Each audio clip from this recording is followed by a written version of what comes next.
very, very easy to be true. I find myself alone when each day is through, and I'll admit that I'm a fool for you, because you're mine. I walk the line.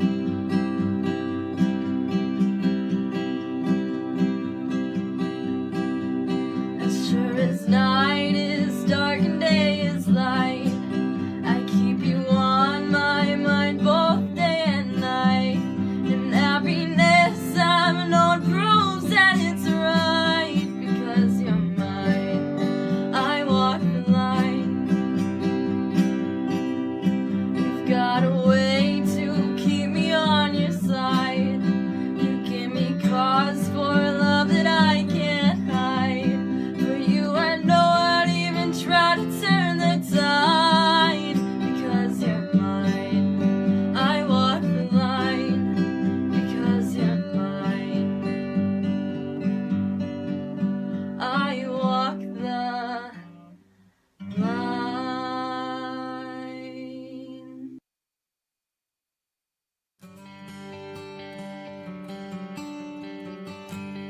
You step foot on the ranch, right away you feel the relaxation of being out in nature. Just being here, because it's so nice and calm. That's right when you see the first change. The first time I got here, it was like I was back with my brothers. It was so peaceful. War Horses for Veterans is a equine-based networking experience for veterans where they can come and kind of decompress, get away from everyday life, kind of reconnect with other veterans that have been through similar situations. It's an opportunity to be mentored, get up for job and career opportunities and personal opportunities as well. We hadn't seen each other from October 13th, 1969 until April 2016. And it was just like we had never been apart. Everybody here is combat veteran. Been through it. Doesn't matter what war you're in. No. You know, and they're all similar. Maybe the location's a little different, and the enemy might dress a little different, but it's all the same when you're in the Delta Sierra. The horses are great. They allow you to focus on just you and that horse. It's not a scripted schedule. It's kind of how the dynamics of the group work. And then you're going to come down to the stables, and you'll start working with the horses. And it's nothing mandatory. Like our first session, we got out here and we just started grooming a horse. Patrick showed us how to groom a horse, and it was just fun. And as we're grooming a horse, we're telling our story. You get to see somebody who's never been around a horse who's scared of horses. And 5 minutes later, they're riding a horse. Through the horses and through this experience with other veterans, you get something back. I walked taller, smiled more, fought more. You're going to feel like you're part of the family again. You're not alone. You need to recognize that it's nothing wrong, nothing weak about asking for help. We're a family. We understand that. And that's what you need. It doesn't hurt to have people in a network assisting you to get where you want to go. I want to be a part of helping people coming out of combat regain a normal life of what they were before they experienced that. Whatever problems you have from dealing with combat or your military service, the program is going to help you through that. It's going to open a lot of doors. It's going to open your eyes to a lot of things that you didn't know that were out there. What is it that you want to do? What do you want to do with the rest of your life? You've got a passion. Well, let's go for it. To apply, go to warhorsesforveterans.com.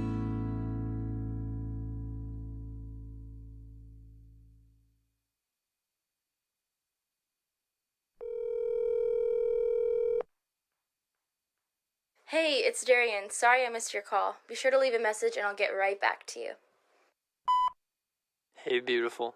I know you're probably sleeping right now, and I'm not sure when I'll be able to call again.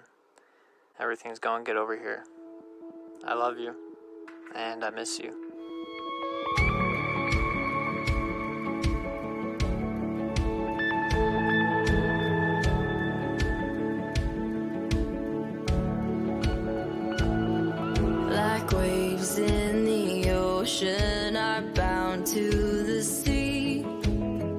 washing over and over into me. 2 drops in the ocean and our love is key. Oh, if you ever wonder where I'll be, from sea to shining sea, you know you're out there fighting. I'm trying to be strong, gotta keep on moving, step after step till I'm in your arms. 10,000 miles, never felt so far. My love is wherever you are.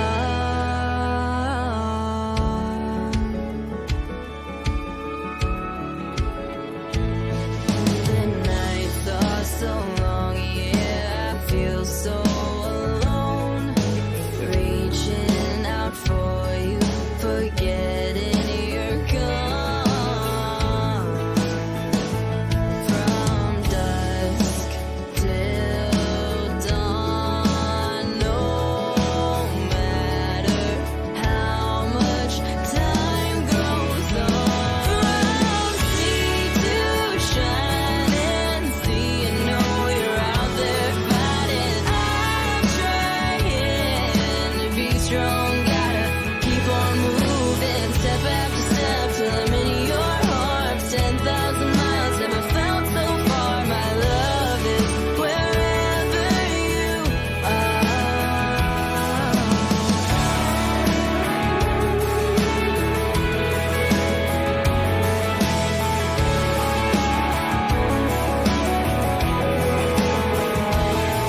I'm watching the sunset, thinking about you. Are you out there looking to the ocean blue? I promise I'll always be waiting for you.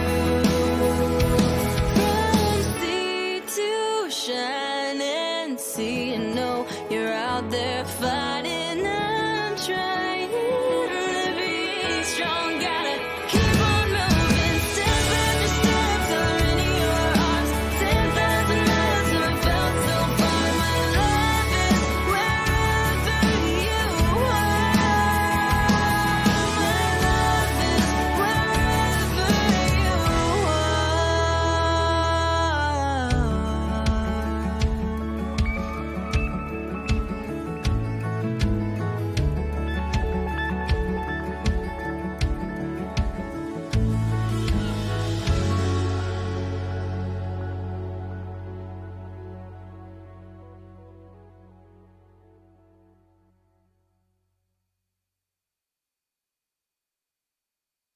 WTF Nation Radio. WTF Nation Radio. Whoa, whoa, whoa, whoa, whoa. Do you ever have one of those moments where you think, how the hell did I get here? Jeez, what happened to me? I was ruling the galaxy, had a cherry new battle station. I mean, this place had an omelet bar, a straight-up omelet bar. And now look, my former interns tossing me down a bottomless freaking pit. You know, come to think of it, my whole life has been a series of what the f*** moments. That was my out. The voice of U.S. Army. WTF Moments. This is WTF Nation Radio. Let's roll.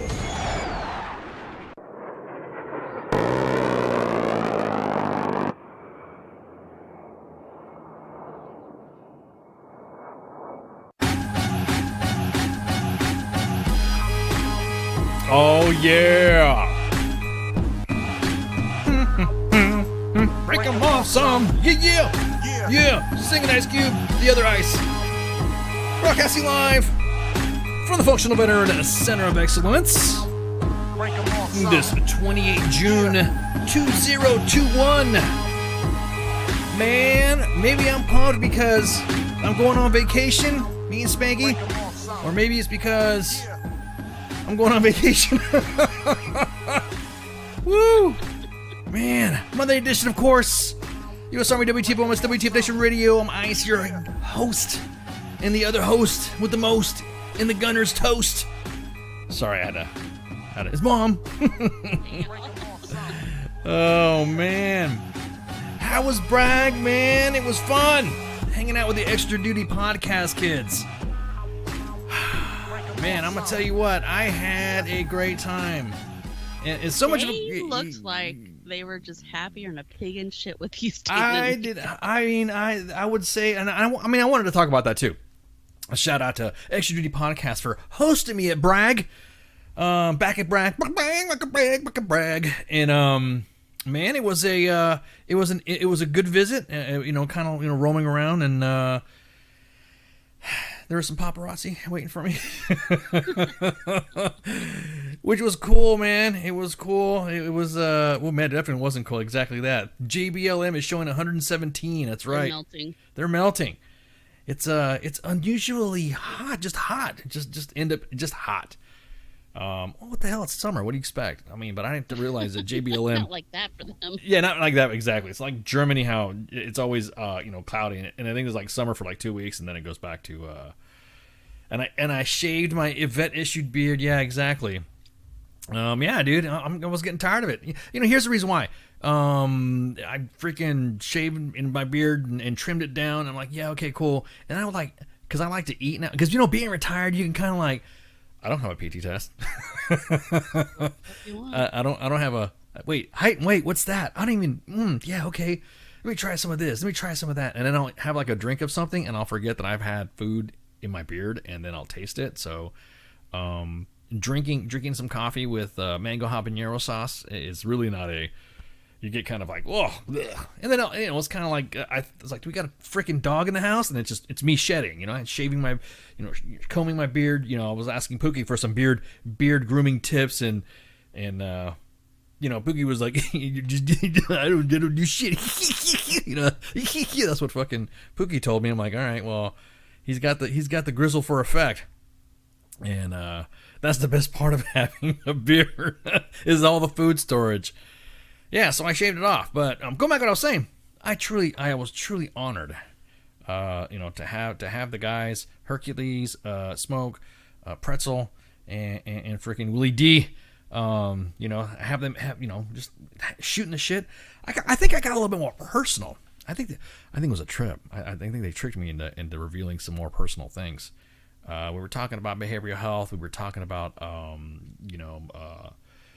veteran suicide, active duty suicide. I mean, just the whole gamut. It ended up being a pretty decent discussion. And then, went a little bit of discussions afterwards off the air, and it was pretty good. It was just one of those things where I was like, man, it's kind of helped opening up. And also the children's, God, there was like, I asked them when they joined the army or when they were born, and I was like, okay, stop. After like a couple of them, I was kind of like, stop. It's just you're like a kid,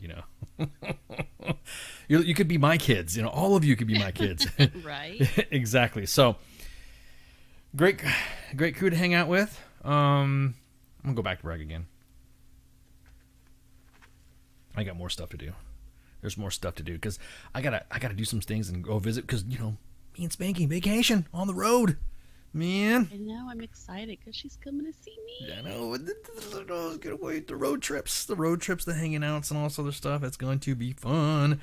But yeah, so it was a great. So again, shout out to the Extra Duty Podcast, and thank you for let me hang out with y'all, and we exchanged gifts. And if you look at the WTF Nation Radio's Facebook page, now I even tweeted it out some too. They give me a ball cap, pretty cool ball cap, and stuff like that. And so I felt.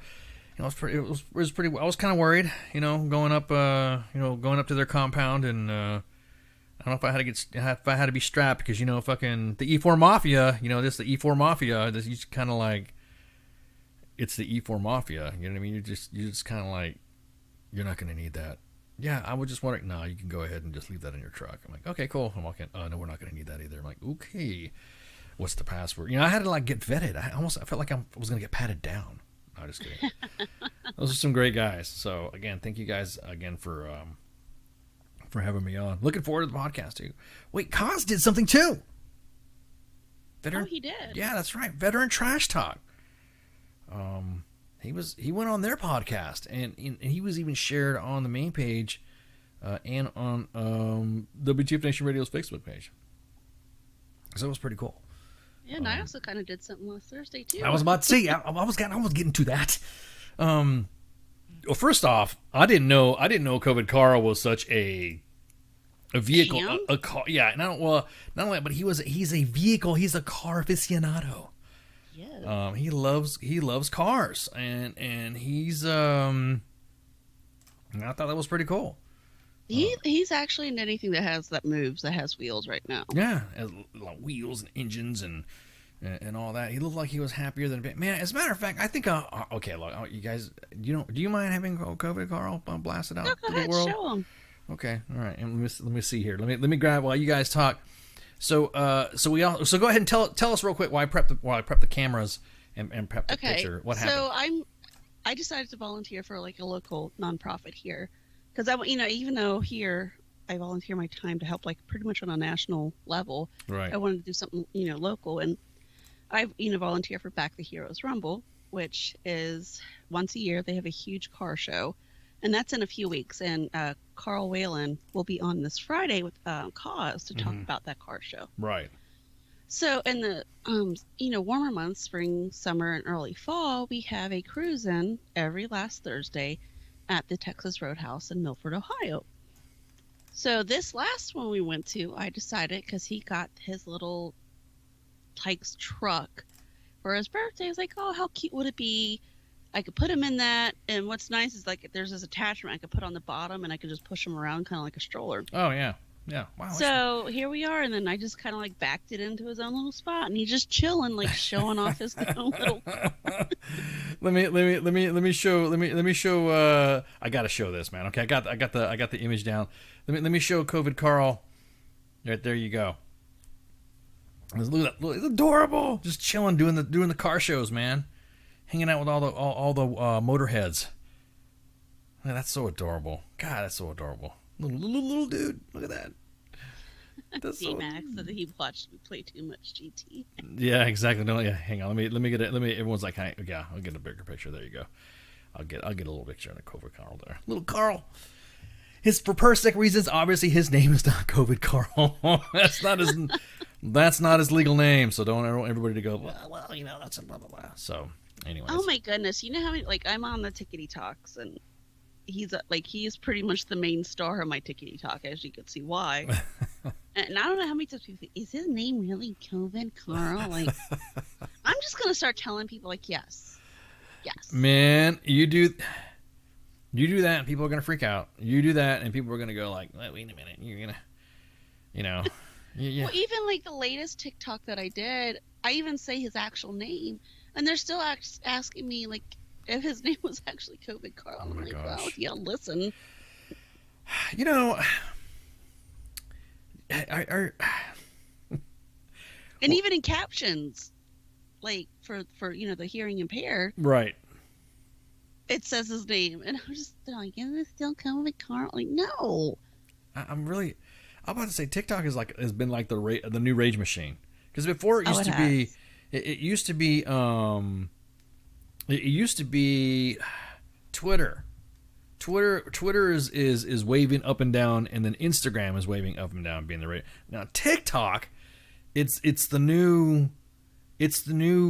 almost like you can cause drama, but with the soundtrack. You know what I mean, with TikTok. Right. And so when you see somebody posting something on TikTok of whatever fights or arguments, or drunk dudes or drunk girls or doing whatever, uniform violations, or people talking about ranting in front of in whatever, I just think it's funny that TikTok is now the new rage machine. That's the platform where you want to bitch out and say some shit, then that's it. You know what I mean? It's just kind of like, please hurry up and finish, because that means I don't have to do a TikTok with my kids. I just don't. Hurry up and finish. You know what I mean? I don't want to sit there and say, okay, finally, girls, I can do the TikTok. Sorry, Dad. That's so MySpace, old man. How do you do, fellow kids? But yeah, I'm getting that whole stuff. Do parents really go off on you and some stuff like that? I mean, oh yeah, some have. What do they say? Like some literally have. I did one where it was one morning. It was kind of early, and he's sitting next to me, and I just hand him a diaper. It's like, here, kid, change your own diaper. And he's just like looking at me like, what? And it was just adorable. And someone's like, you need to change his diaper. You're his mom. I'm like, and you could hear that, like, my tone of voice was, like, completely sarcastic. And, like, I was being sarcastic, right? It's a joke, not a dick. Just don't take it so hard. Yeah, exactly. I don't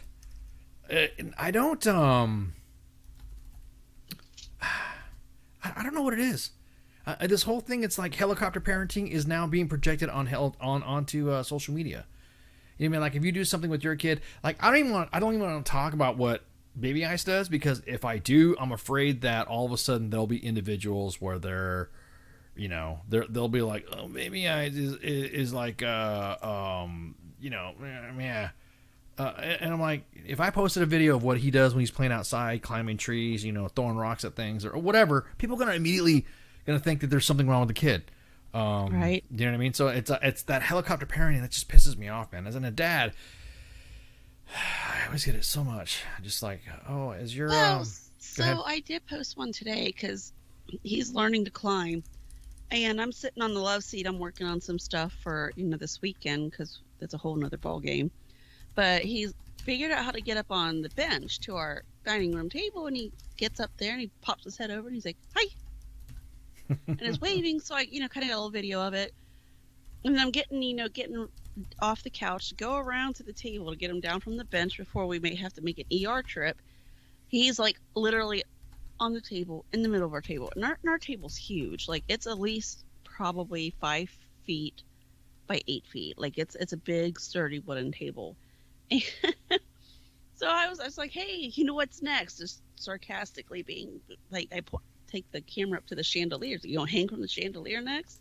And I know I'm probably giving him ideas, but I had to put a disclaimer on there that, like, look, I was right there with him when he was on the table, because people are like, he shouldn't be on the table. Oh my God. Yeah. See, they helicopter parent, exactly, Cookie. They are. Helicopter parents are the worst because it's well, first off, do you have kids when you throw an advice at me? Second, do you have a boy and do you have a girl? Because there are some things that they're two different like going to species. Yeah, but... if you ain't species, you ain't lying, because the girls, they easy, freaking. I don't want to say they were low maintenance when it came to. I mean, it was just so easy. It was literally. I don't want to say there were drama. I mean, I guess little girl. It's kind of funny because when you have daughters. From what other dads tell me, oh yeah, daughters are angels and they're low maintenance when they're kids, but then when they get older, they're stressing you out. They of course, but my daughters were just like really freaking just, I don't know, just not really any issue. I mean, I play pranks on them and stuff like that, and they get mad because I played prank on them or something like that. But generally they're low maintenance in a lot of stuff. You know what I mean? They're really not a. But Baby Eyes, oh my God. Okay. Oh, okay. Today. All right. It's a workout. Oh my God. Yeah. Today I was talking to somebody, and he. All right. Potty training. We talked about our potty training stuff with our kids. Remember a while back when Baby Ice was starting to learn, and he was, before he was drawing hieroglyphics when he was with his diaper, before when he was, he threw crap all over the dog, all that shit. You know what I mean? All that, no pun intended. But Baby Ice was just. Potty training, you knew it was going to be, the potty massacre. It was going to be bad. Well, he's now trying to work on, he's got a potty train, but now it's time for, pee and stand up. It's time to take a leak, pee like a man.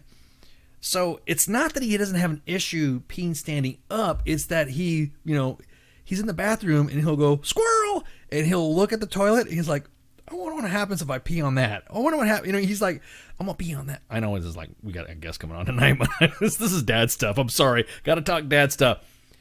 Pees on the toilet paper. Pees on the toilet handle. Pees on the wall. I'm like, kid, what are you doing, man? Just right there. It's right there in front of you. And it's just to have this big freaking, opening that you can just go ahead and, take a leak in.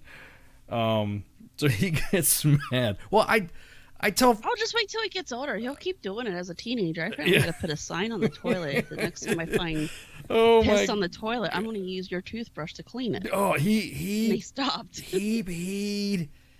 I mean, don't get me wrong, he's getting good. Or what's funny is that okay, in the future, I'm not gonna care. He's gonna listen to these podcasts like when he's older. He's like, I can't believe you said that online. I don't care. He didn't have to go to the bathroom. Every night before a show, we have a little routine and all that stuff. And right before I come on, he say it's time to go to the bathroom. You got to go to the bathroom. Nope. No. And then it'll be uneventful. Other nights he'll be like, yeah, I don't have to go. And then exactly that, D-Max. You just hit it right there, D-Max. The next, he doesn't want to pee in the toilet, but he'll walk. It was funny. Was the day before yesterday he did that. He runs over to the drain. He doesn't pee in the toilet. He runs over the drain and pees right in the drain. And I'm like, okay, it's a start. So I gotta make sure that he understands that. Hey, look, when you're firing, using your weapon down range, you gotta make sure you stay within the range fans. Was your kids like that too? I mean, was your boy like that? Or, oh yeah. Gosh. And then I kind of partially, I'm the one who had to kind of potty train him because his dad would be gone on deployment or doing whatever. Right. So, yeah, that was interesting. I ended up just sit on the toilet and pee. Right. Yeah, that's where. Yeah, that's me growing up. It was the trash can. Yeah, so it just like once I'm getting all the tips from the Dad Network and also all the Mom Network too. It's kind of funny when you see Dad in, I have an exception to policy to be in some moms groups. So there's a moms group that I'm in there that I help, or I talk to other mothers and I talk to my mom and I'm like, what do I do? What do I do with that? And every experience is different. Did you get a she-pee to teach them? That's interesting. I didn't think about that. You're talking about the she-wee. That is interesting. Cheerios in the toilet. Yeah, that's okay. Yeah, I mean, I'm just happy that he's at least, telling me he's got to take a leak and, he was right.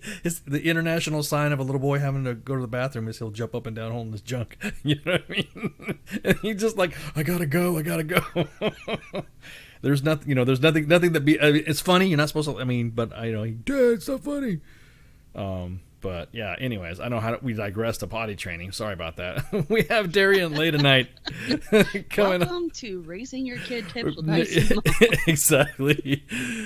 Exactly. Dad, what not to do. Cause exactly that. Oh, that's happened before too. Wake up, Dad. Oh man, that's happened to me too.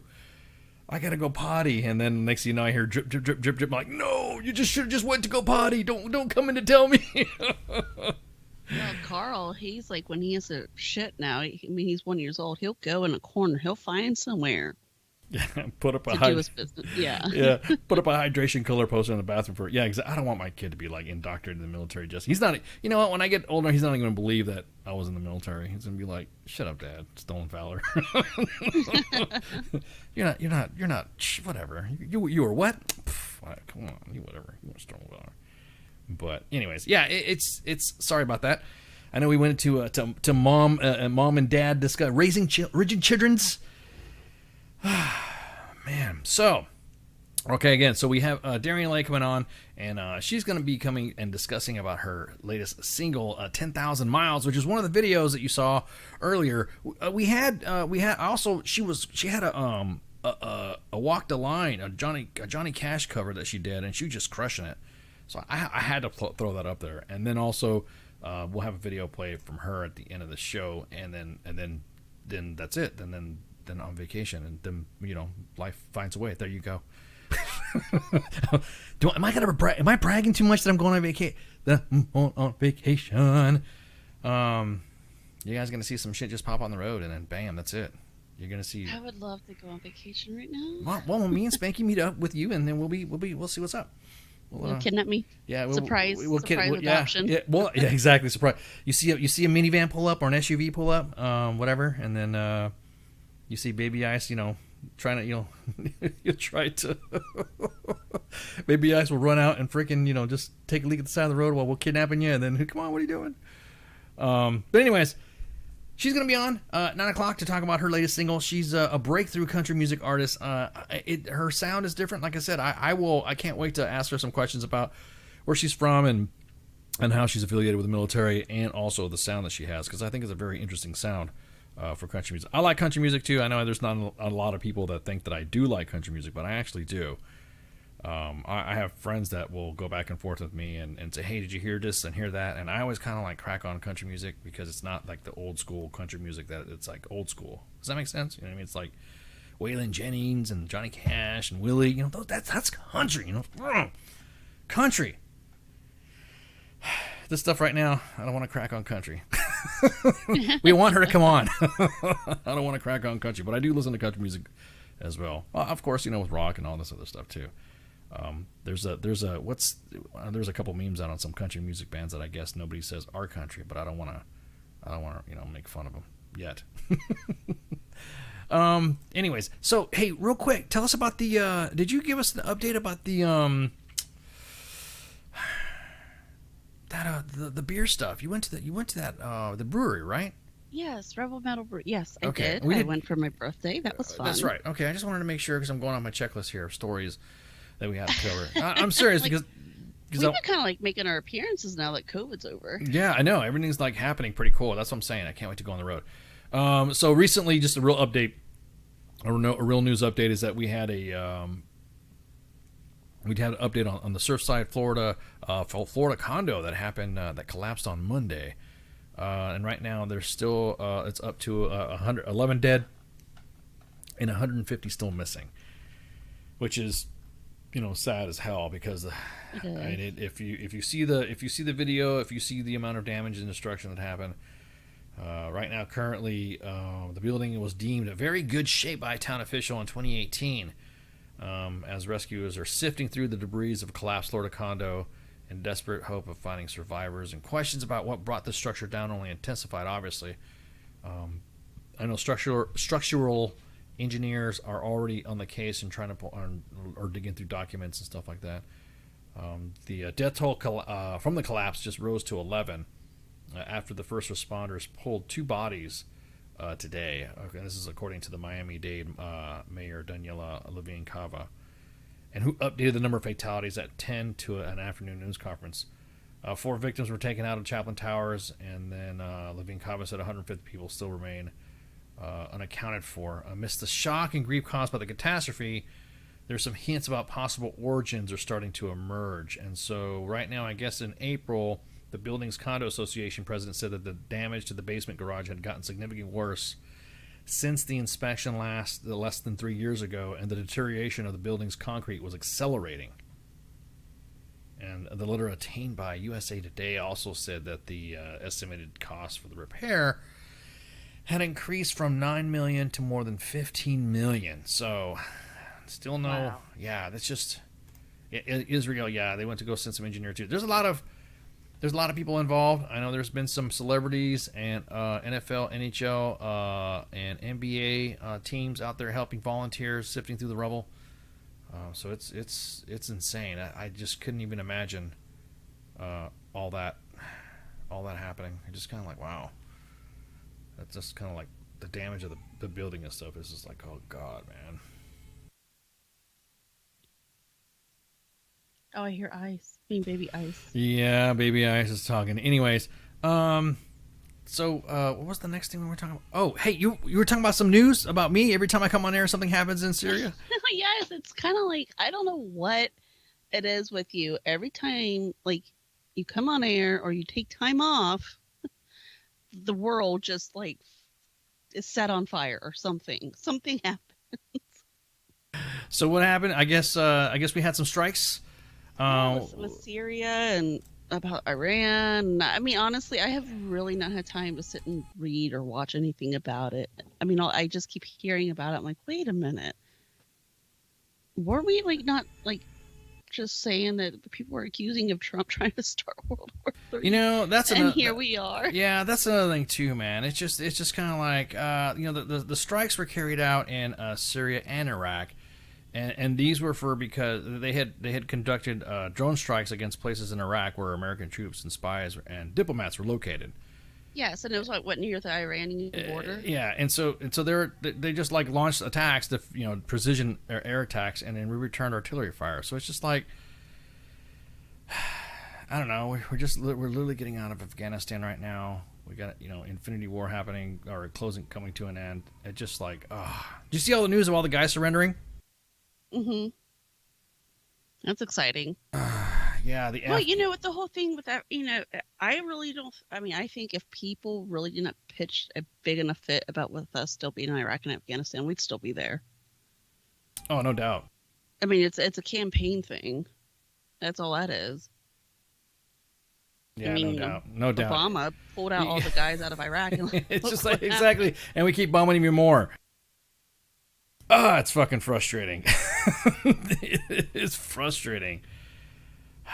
But yeah, they're surrendering. I mean, they're all surrendering them to the Taliban.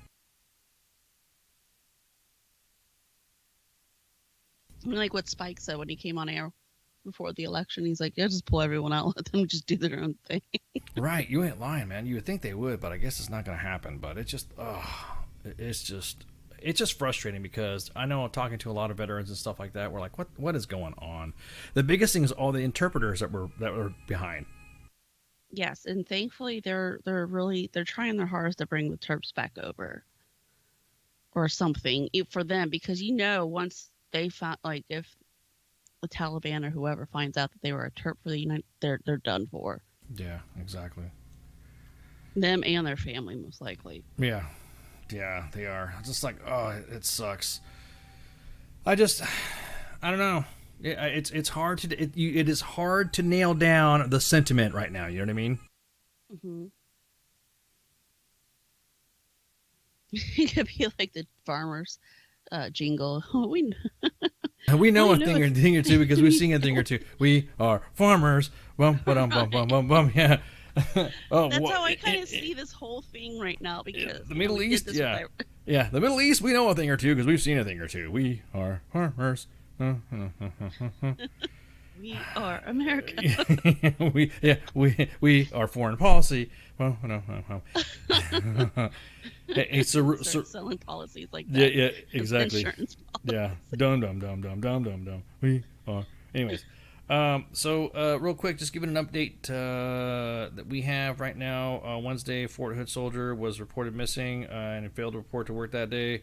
Officials later said the investigation appears that Salas left on his own and for reasons and incredible information say he may be in the San Antonio area. Family members tell news sources that contact with Salas has been made, and this time they believe he is safe and unharmed. However, we still do not know where his whereabouts is.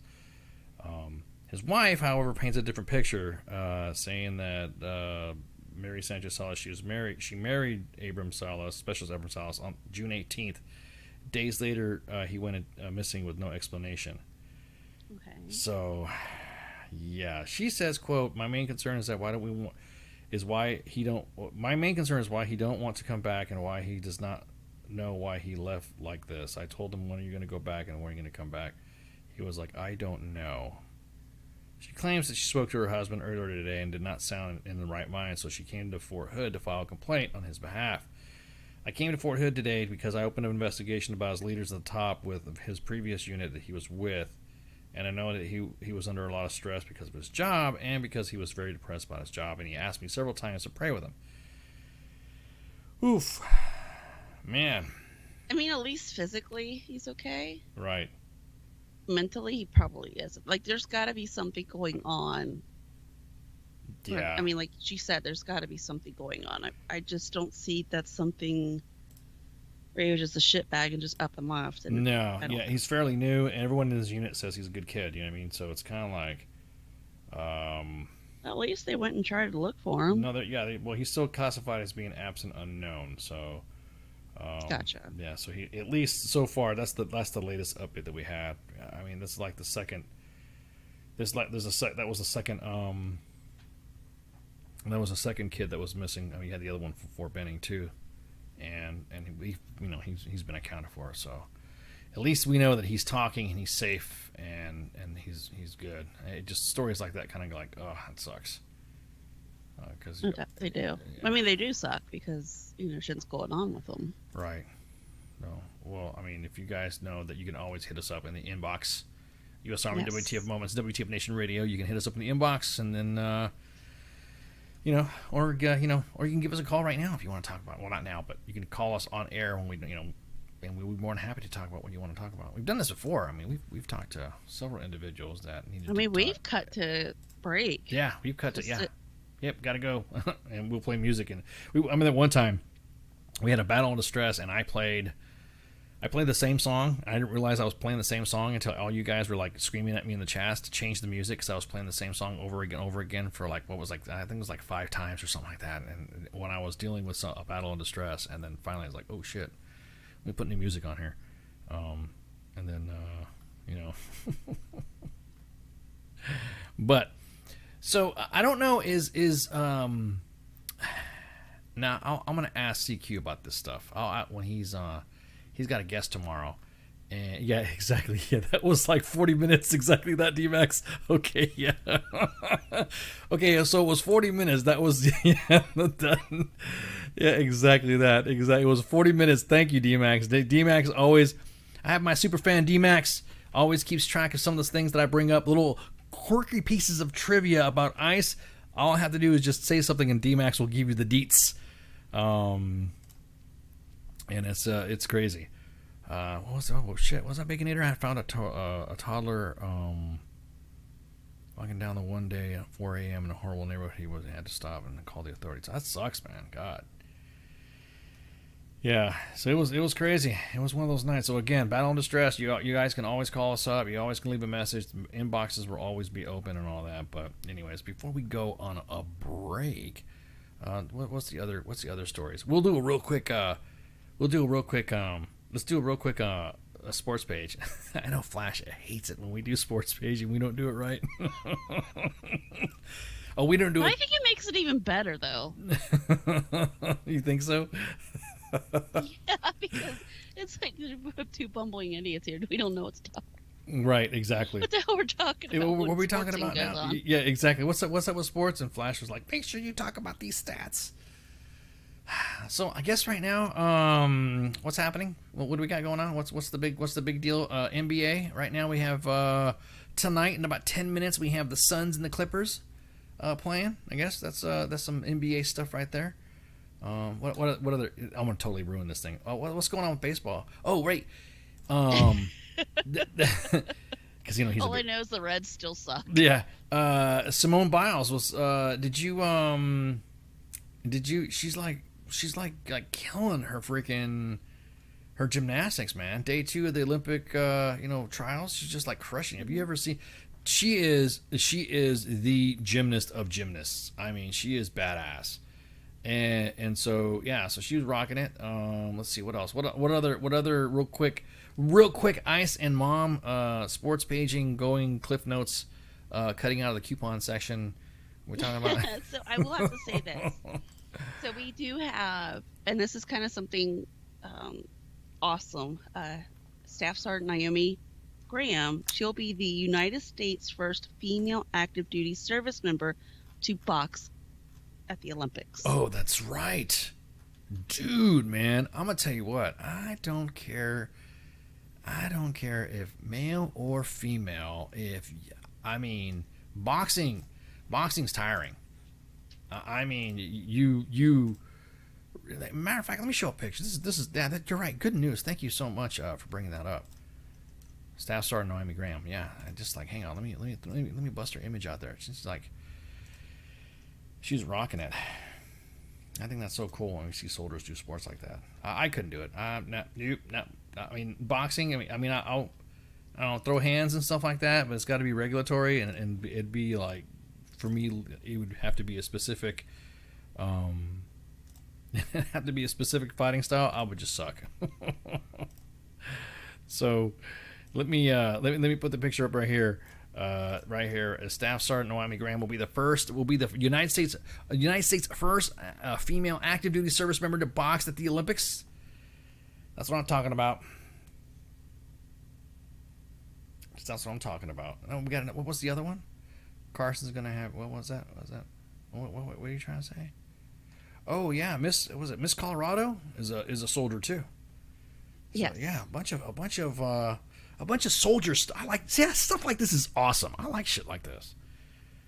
I'm a big Army cheerleader, man. I like it when I see soldiers doing shit like that, kicking ass and take names. I hope she beats the crap out of people. I'm sorry, but when you're Americaning and it's in America and it's the Olympics, you root for America, right? And if it's a U.S. soldier competing as well, it's even more better. You even have that's like a double, it's icing on the cake. I just think that's cool shit. Okay.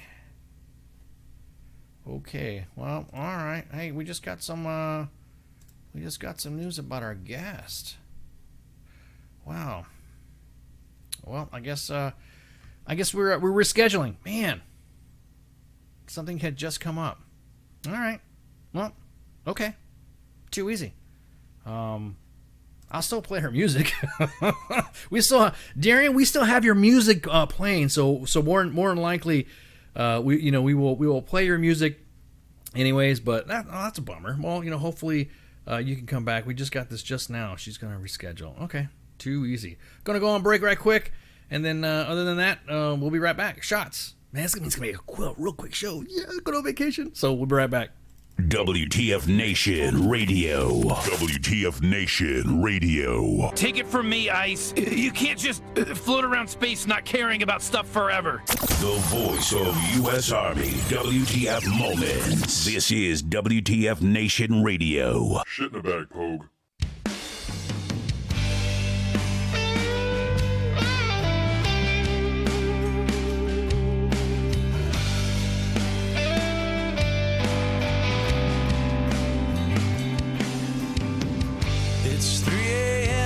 The sirens are going off. Another rocket attack. I've got my boots and got my ammo in my 50-pound sack.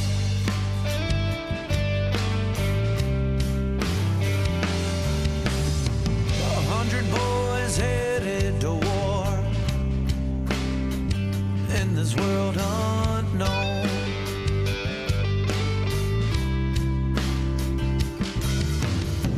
The only peace of mind I've got are these letters from home.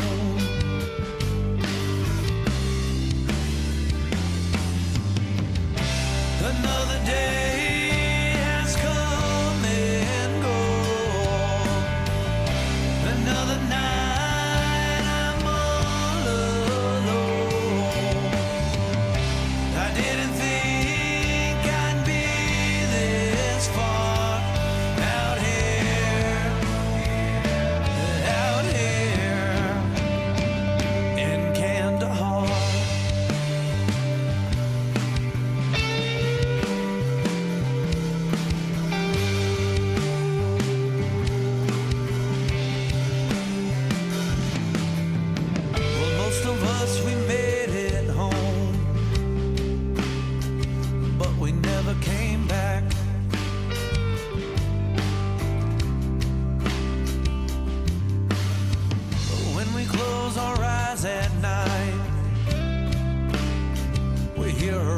attack.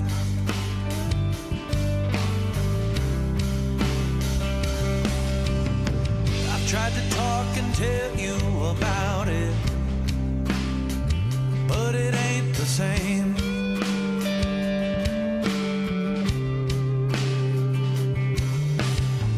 All these thoughts that run through my head, well, they can't be tamed.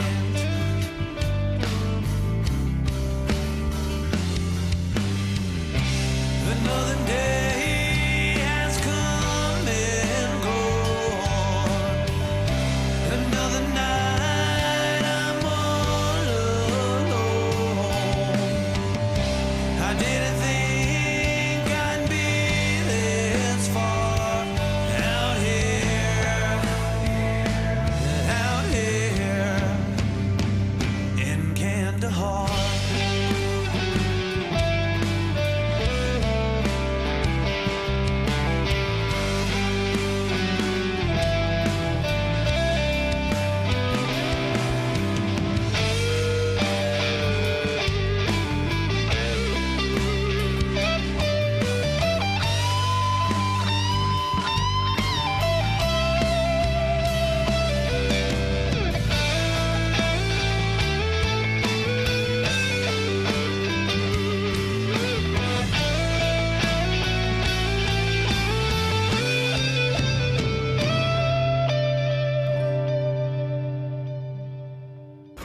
Another day has come and gone.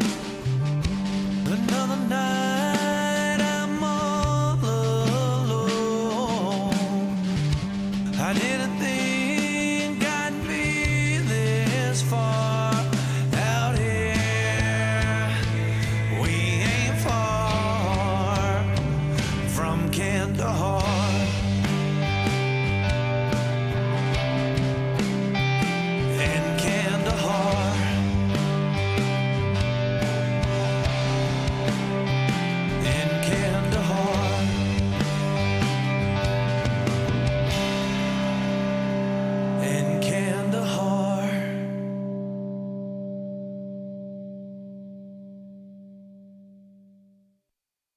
Wear a condom? We're in Fayetteville. No one gets STDs here. The voice of U.S. Army, WTF Moments. This is WTF Nation Radio.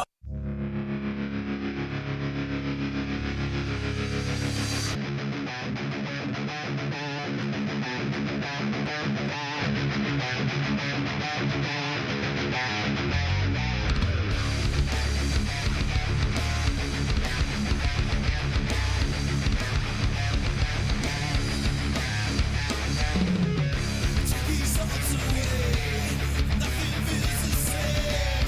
Let it all be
I am here determined to stop this future atrocity. This station is now the ultimate power in the universe. I suggest we use it. The voice of U.S. Army, WTF Moments. This is WTF Nation Radio. I find your lack of faith disturbing. Everything stated on WTF Nation Radio is to be considered the opinion of the person that stated it, and not an official representation of WTF Nation Radio or U.S. Army WTF Moments. Price does not include tax, title, or license. Some assembly required. Each item sold separately. Batteries not included. Objects in mirror are closer than they appear. If conditions persist, contact a physician. Individual results may vary. Keep out of the reach of children. Avoid prolonged exposure to direct sunlight. Keep in a cool, dark place. And please enjoy the show. Shots. And we're back. Okay, I lied. I'm sorry. It was my mistake. There was just a little bit of a comms check. The lovely Dariann Leigh is with us. Thank you so much for coming on, Dariann. Thank you so much for having me. I'm glad we could make it work out. Yeah, this is a little quick, real quick snag, but I'm so glad you're able to hang out with us again. So, real quick, Dariann Leigh, I just saw Country Music Television just throw you out there and highlight you real quick. Give us tell us about yourself. Yeah, my name is Dariann Leigh. I am a country music artist. I do a little bit, what I like to call is country with a little bit of pop, but a bit more country. I've been playing music ever since I could walk, talk, you name it. I struggled a bit in school growing up, so music was kind of my way of learning math, spelling words, whatever, you name it. And it just became more clear to me as I grew up that music was really my path. And as I took it, I was able to meet some really great people who were able to help guide me in all the good ways and directions, and has led me here today on the phone with y'all. Yeah, exactly. Well, I'm glad you're a fan too. That's what I'm talking about. So real quick, where are you from originally?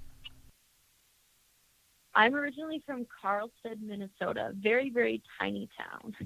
Is it country at all, or is it? I mean, are there other country people over there? I mean, is it country?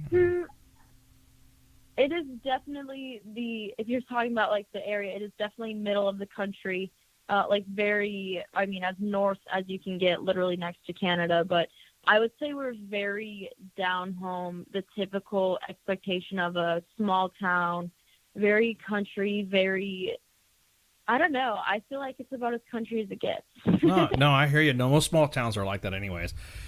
Is it like a farming town? Is it what's the type of town you come from?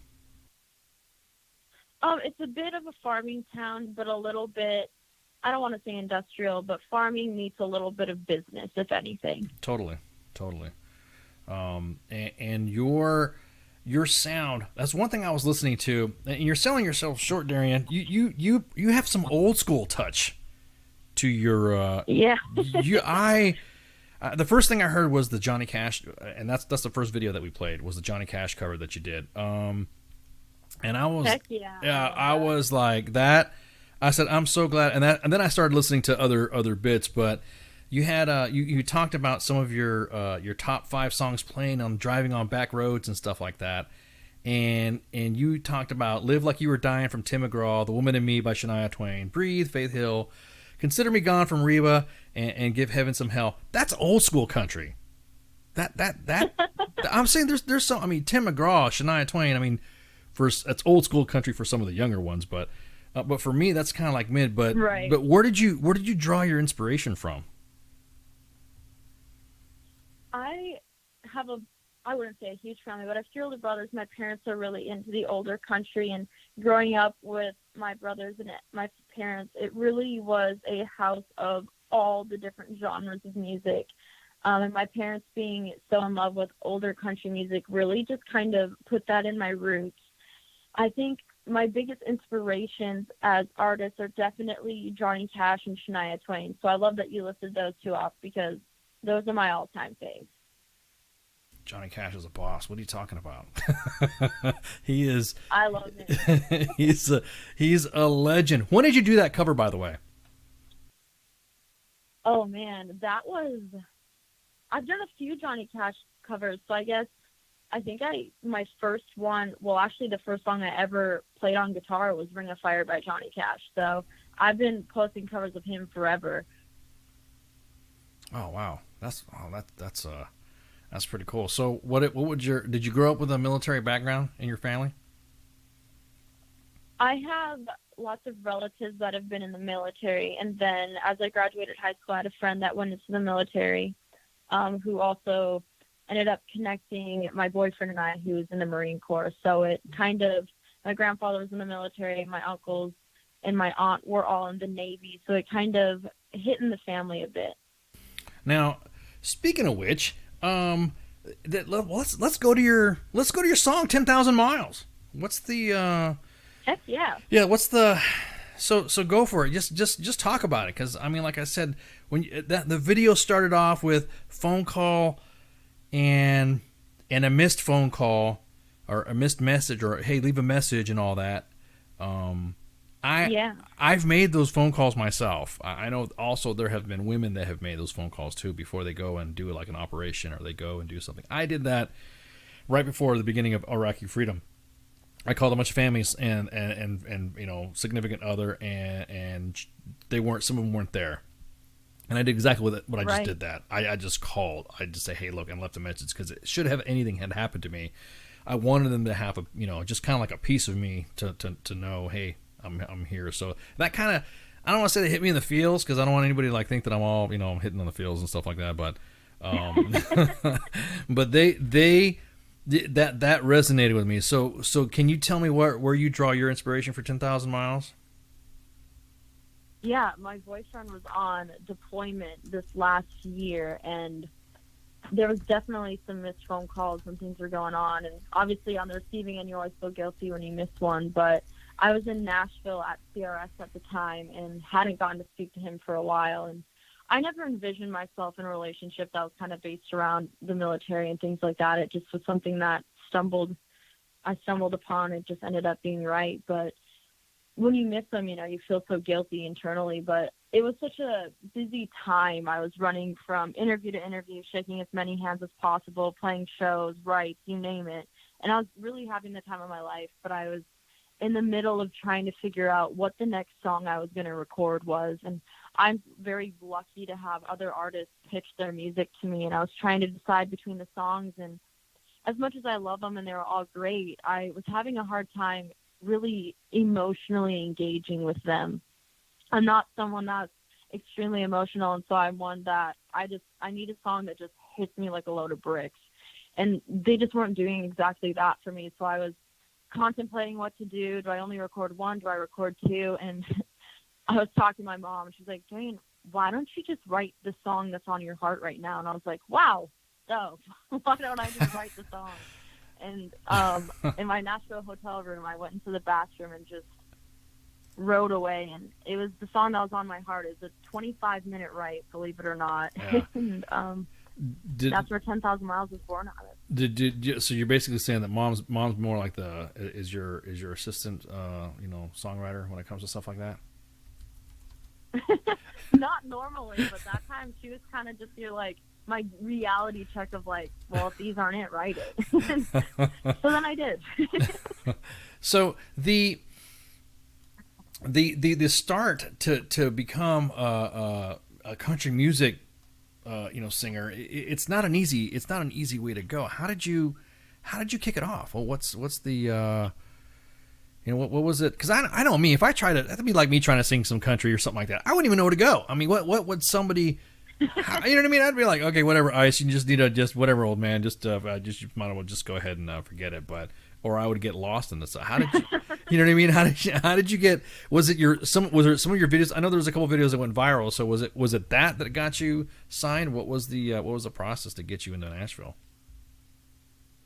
So I feel like for everybody it's so different, because if somebody wrote a book on how to do your thing in music, whatever you want to entitle it, it would be so wrong, because it's so hard to find the exact way to do it, because it's so different for everyone. But for me, I was really lucky to find people that were willing to help me kind of get my shoes on my feet and keep my head above water a bit, because it is such a large industry with so many different people and options, and you always want to make sure you're taking the right path, and it can be really difficult. I mean, I started out singing solo when I was 13, 14, so it can really go south really far when you're giving a 13, 14-year-old anyone the option to decide their future. You know, it's hard for a kid that age, and let alone an adult of any age. And so that I really just started playing out and found the right people to help me out, and that just really did it for me. Yeah, that's something you were. So that, I didn't even think about asking that. So how young were you when you first? 13 years old when you first started.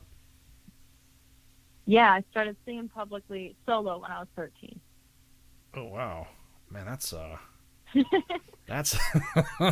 now that's, I mean, because most, I was listening, I had some other friends listening, say, hey, what do you think about this? Or what do you think? I mean, some friends that I don't, you know, that normally, that they know that I do this, but I say, hey, you like country music, right? What do you think of this? Tell me what you think. They're like, they were comparing, I didn't want to cause drama, because I know Nashville can be pretty drama when it comes to saying who you people, but you sound mature.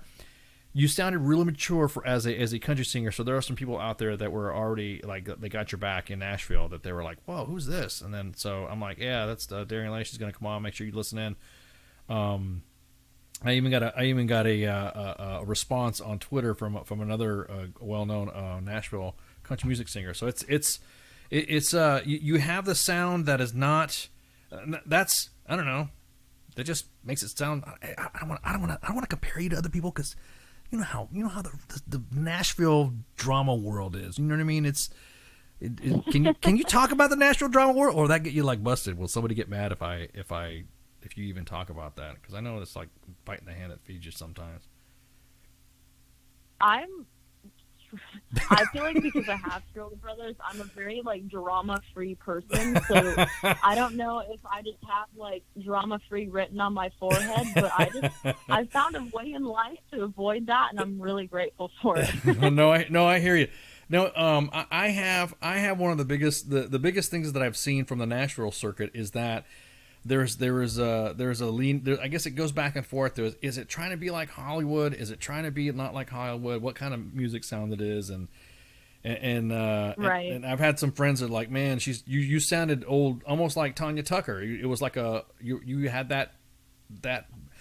I don't know. I'm a Bakersfield sound guy myself. You know what I mean? So I love it. Yeah, that's the Buck Owens, Merle Haggard. That type of country to me is pretty much what you're putting out. So is that a good comparison? Am I hitting it right? Because I don't want to like embarrass. I love that. Okay, yeah. Because no, I actually really enjoy hearing who people think that I sound like, because I mean, it's never that I'm trying to be someone else, but I always appreciate it because it just gives me, I don't know, it makes me feel like I can be placed in the realm of people like that. Right. No doubt. I mean, it's just not because we wanted you to come on, but before when we found out that you were, and I was listening to music, I was just telling Spanky that I'm like, oh my God, she's and I'm gonna quote a message. I'm gonna quote a message that I sent to Spanky, and I said, hey, listening all day to some of the songs, and that music's catching me feels, giving me, is making me catch the feels, And, I love it. Yeah, and she's like, you're such a softie, And you're like, no, I swear. No, exactly. I was like, no, I'm not. It's just, it just scratched the Teflon a little bit, but anyway. Yeah. It's allergies. I'm good. Yeah, exactly. These onions getting cut. Now, the tour. I mean, have you started doing any big tours at all? Any openings or any opening for other big names? Yeah, I've been able to order. I've been able to open for some really cool artists. I opened for Kat Perkins a few years back. Last summer, I actually opened for Jared Neiman, which was really awesome. He has some very, really, really awesome military-based songs. And I'm actually opening for for Joe Nichols in August, as well as I'll be on lineups next to Luke Combs at Woodstock later this summer that I'm really looking forward to. Oh, wow. Okay. Josh Turner's just on my list to open up for.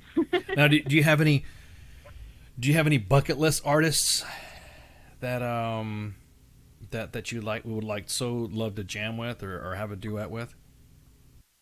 Like Tanya Tucker? Sorry. I would love to jam with her. Honestly, I'm one of those that's just game for anybody, but if I could be able to pick, obviously Johnny Cash is no longer with us, so I'd definitely pick Johnny Cash if that was possible. Shania Twain is a of course 10 out of 10 going to pick. And Reba, if I could jam out with all of them, that would be heaven on earth for me. Yeah, I would. Even just one. Yeah, I like I said, one of my friends said that you have a Tanya Tucker / Gretchen Wilson sound. Well, I was like, yeah, that makes sense. I was just wondering if you had any bucket list, because I know there's some artists that do they, like larger artists, have they kind of like said, oh yeah, you're pretty cool, or yeah, you want to jam with me? Have they reached out to you as well? I've had some just, I guess, introductions with people before, but never any jam session invitations. But I know that'll happen at some point. Oh, we'll make sure of it. We're gonna throw your name out there. Sorry. Get used to it. This is gonna be fun. No, because here's the thing, is that we have, and this is just some requests. I already got some questions here. I got some of my DMs. Do you play at military installations at all? I haven't, but I'm really hoping to be able to start doing that soon, especially now with COVID and everything kind of out the door. I'm hoping to be able to open that door and do things like that a bit more. And have you been to any sporting events like and sang the national anthem or played any venues like that? I have. I actually was just singing the national anthem at a country music festival about 2 weeks ago, but a lot of hockey games up in the north, and then baseball games, basketball games, volleyball, you name it. I've sang at just about any sporting event you can think of. Right. That's what I'm talking about. Did you talk about your mom and being it? What about your dad? How's he supportive in all this too? Oh, my dad is a huge country music fan. He loves showing up, and he actually helps me run my sound whenever I'm doing touring and things up in Minnesota and all of that. So he's really into music. He's like the guy that will play a song for like 10 seconds and put you on the hot seat and have you guess who it is, what it was, who wrote it, and what the song is called. And he's very much always kept me into the loop of older country music in that way, playing it and who's this written by, who sings it, what's it called? It keeps me on my toes. But my family's really supportive. I'm really grateful. When you first started off, did you have anything like you forgot a lyric or something like that, or had something kind of like, oh man, oops, and then kind of like, I would flub anything that Johnny Cash. I think I know every single Johnny Cash song, and then you put me on the hot seat and I'd probably jack it up. So have you ever had any moments like that as well? I think there's definitely been a handful of times where a lyric is dropped or words are switched around, or I've said I'm singing. There's been so many different things, especially as playing out since then. And I feel like I've earned so many different badges of oops. Great stuff, and sometimes the oopsie daisies. Yeah. Oh no, I hear you. It happens.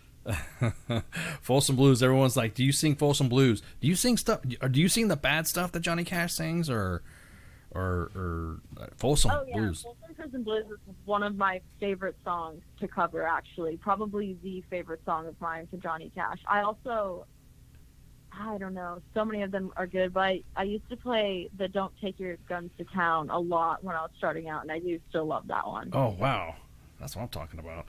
The Recruiter Times says, have you ever sang I've Been Everywhere?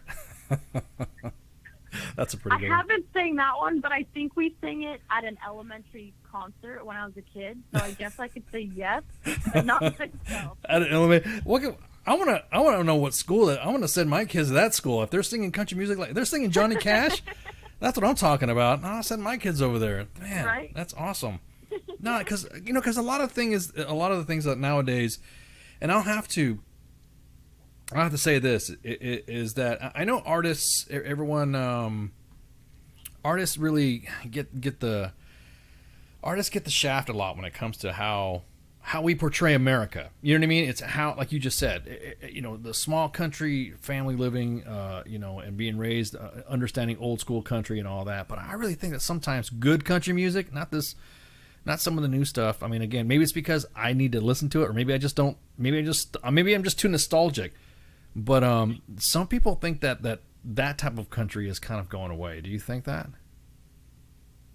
Oh, I think that kind of country is on its way back, to be honest with you. I know there's the weird thing with country music with the pop kind of making an entrance, but I think the thing about country music is it's inclusive in a way that you can make music like that, but you can still have the people that are out there putting out the true down-home country music. And I think for me personally, that's my favorite part about country music, is how if you want to do something that's a little bit more pop, more edgy, you can. Now, you could probably reel it on a line of calling it country pop rather than just lying on it being country. But you almost said hip hop. You almost said it. I almost heard you say it. Did you almost say hip hop? Did you? No, I mean, some people, I feel like there's so many different songs that meet so many different genres, especially in country music. But I think, especially in the Nashville area, the writing is still very country. It just might not be portrayed in that way, in the way that it's sung. No, I hear you. Have you done any patriotic songs? Any aside from the national anthem, you sung some other songs or something like that that would be I don't know, because 4th of July is coming up. Have you ever sung any 4th of July covers or something like that? Oh, absolutely. I have a lot of military-based songs, I think, in my set, nearly every set that I've done. I'm always playing, Private Malone, Riding with Private Malone. Oh, wow. Lots of Toby Keith. We've got just about a bit of everything. Arlington, you name it. David Worley, we play a bit of him, or I play a bit of his stuff as well. Have You Forgotten?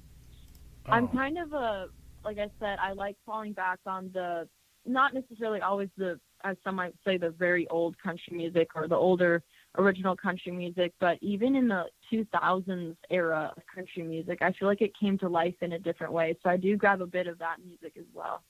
Yeah, this is I was about to say something. Toby Keith, I love this bar, exactly. Most of the songs that came out in the early 2000s were as we were ramping up for war. I guarantee it, there were some songs that we played, I heard, right, that kind of remind me that I'll hear a country music song, or I'll hear one of my soldiers play a country music song, and then the next thing you know, it just takes me back. So when I hear that same song, like Reba, take me back. It's the same thing. Reba, one of Reba's songs, right. And I'm like, wow. That reminds me of when I was sitting in an airfield about ready to go do something, when I hear a Reba song, or when I hear Gretchen Wilson, right. Or when I hear Tanya Tucker. I'm sorry, I grew up Dolly Parton, Gretchen Wilson, Tanya Tucker, Merle Haggard, Willie Nelson. I grew up with that, like I said, the Bakersfield sound, Buck Owens and all that. And I'm telling you, it's you know what? Have you ever thought about doing 7 Spanish Angels by Willie and Ray Charles? No, I haven't, but I'm going to put that down right now. I'm actually playing a show in D.C. for the 4th this year, so I'm all on the patriotic songs right now, and really anything. Yeah, that's one of my favorites right there.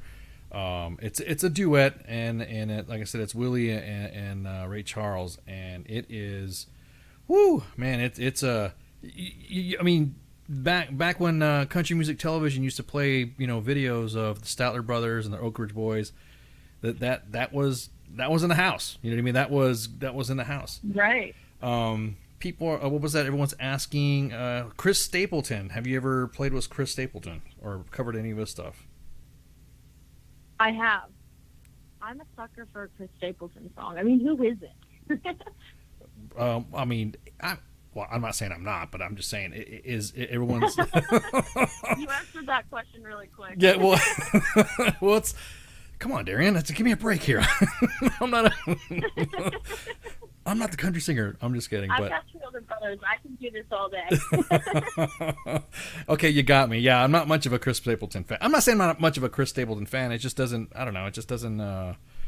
It doesn't grab me. It's not your top pick. Yeah. It's not my top pick. Yeah, I'm not saying I would throw the music away, or if it's in my rotation, but if it comes up, it comes up. Then if it doesn't, then we're good to go. So your Marine boyfriend, he's still in, right? Is he still doing stuff? Is he out and about? He actually just got out a few months ago. Oh, So okay. he's getting into the civilian world, if you may. That's what I'm talking about. How's he? Is he getting used to it? Yeah, it's been really interesting just because he's really self-aware, so he knows, the ways that he can do things and everything. But he's just got done with school and is looking forward to his career field that he's going into. And I'm excited for him. It's been cool to watch him kind of make that transition because I know it's not an easy one by any means. So I'm happy for him. It's been really interesting to watch and to see the process kind of go. And I think for anybody, it's just cool to see people kind of just going for what they want to do as well. I just had a real quick question about has he gone down range? Has he deployed? Has he done any? How long was he in? He's in for, I guess it'd be probably a little over 5 years. They ended up with COVID and everything. Everybody's contracts and everything, they extended quite a bit. Oh, okay. Did he? But yes, he was deployed last year for it felt like it was quite some time. Yeah, no, I hear you. How's he coming back? How's he readjusting? As far as, do you notice anything before he left? Did you meet him? How did you meet him? Actually, the way that we met was it was under tragic circumstances and really unexpected. Like I said earlier, I had a friend from high school that I grew up with. Being in a small town, I graduated one of 14, and you're with the same people from kindergarten till graduation day when you get your diploma. Right. And our mutual friend, went into the Marine Corps, and he died in 2019. It would have been with a really tragic accident, and we ended up meeting because of him. I like to think that regardless of how circumstances played out, we would have met through him, even if he were still here. But correct, yeah. No, it's sometimes easy to you're right. fall on things like that. But we met like that, and it's a circumstance that obviously was unexpected, but I know it's meant to be. No, that's the way it works. Usually, sometimes fate has a way of dealing with stuff. I'm not saying that I'm not a big believer in faith, but sometimes right. It's like that cosmic shit. It just happens. You're just like, wow. And, right. And it just works out. I guess because we as a military veteran page, we also reach out to veterans and deal with PTSD and veteran suicide, and making sure that veterans, when they come out of service, they transition to the civilian life. Aside from, he's a Marine, we're Army, right? So can you make fun of him for us and say that, hey, haha, I was on an Army page?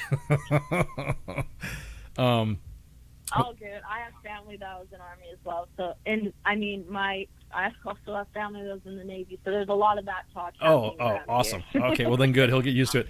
I was just curious. Has he? I'm not. And of course, this is all personal and stuff. I understand if you don't want to reveal too much. I totally understand. Has he adjusted pretty good? I know you're saying he's doing good, but does he talk about Afghanistan? Does he have any feelings about it? He actually was never in Afghanistan, but he talked of his deployment and everything. He handled everything really well. It was, obviously, I know military that you guys kind of have to have a mindset and a mental mindset that's just a little bit different than people here, including myself, might understand. Right. But he's done really well. That's good. That's good. Well, you can always tell him that you can reach out to us too if there's any veteran resources he needs to. Because absolutely, I'll absolutely do that, and I know he'll probably hit up some of his friends with it as well. Yeah, definitely. So then what's next? Are you gonna what's the, how far do you want to go? I know some artists say, hey, I just want to do something, and then that's it, and the next they get really big. So how far do you want to go on this? Is it just kind of like, hey, I'll see where it takes me, or I want to get a Grammy or a country music award?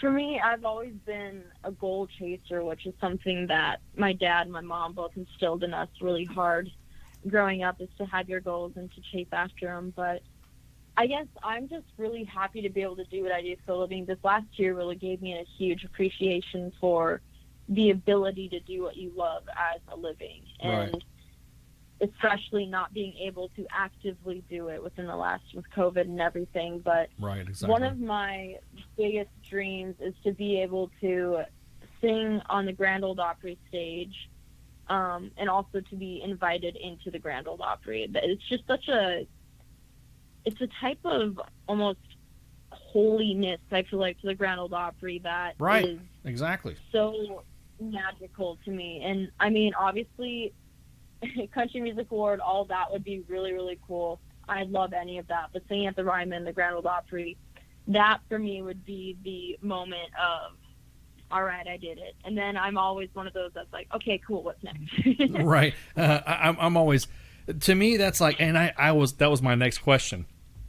I was actually going to ask you, how would you feel if you got invited to the Grand Ole Opry and you know what I mean? That's like the Hall of Fame for country music. I don't care what anybody says about all the other awards, but when you're invited into the Opry and you're doing Opry things and you're being recognized by the Grand Ole Opry, that's like, to me, I mean, that's usually where you would see the Grand Ole Opry shows back, well, it was probably before you were born, but back in the old days, they used to have them on TV a lot. It used to be pretty mainstream. You'd watch when I was a kid, we'd watch Hee Haw, and then we'd watch some some Grand Ole Opry, some stuff that would come playing on whatever. So that's just, I'm just thinking that to me, that would be as a country music singer, I think that, well, hell, even not as a country, hell, just me being invited to speak at the Grand Ole Opry, I would love, you know what I mean? I'd be, just to announce it. Ladies and gentlemen, this is Dariann Leigh, Grand Ole Opry, thank you so much. I'm so happy, and be like, security, who's this guy, Yeah.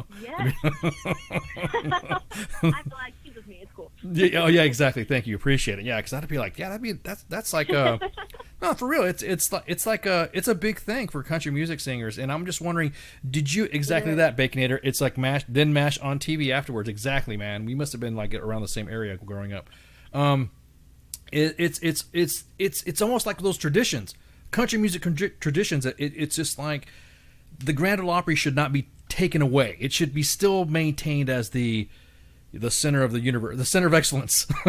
I always like making fun of the center of excellence stuff, but that's like a big freaking deal. Shining star, the Mecca, the gleaming hope, of a country music singer to be on there. Oh yeah, for me it's like the holy grail of all things country music. Like I earned a very early appreciation for the Grand Ole Opry through my parents, just kind of hearing it on the radio. You could hear the live shows and everything. And my first trip to Nashville, that was the one thing that I really wanted to do. I mean, shows and all that are great, rights are great, but I wanted to tour the Grand Ole Opry. And when you're on the tours of the Grand Ole Opry, they give you the opportunity to step in the circle. And I stood about as far away from the circle as possible, because to me it's like, that's a type of holy grail heaven within the country music world that I don't want to feel it unless I've been invited into it. Like, I don't want to step into it unless I've been invited to be into it as a country artist. Yeah, exactly. So, if, my parents, they wanted a picture and everything, so I'm like a few feet behind them as they're like standing in it, doing the typical tourist pose.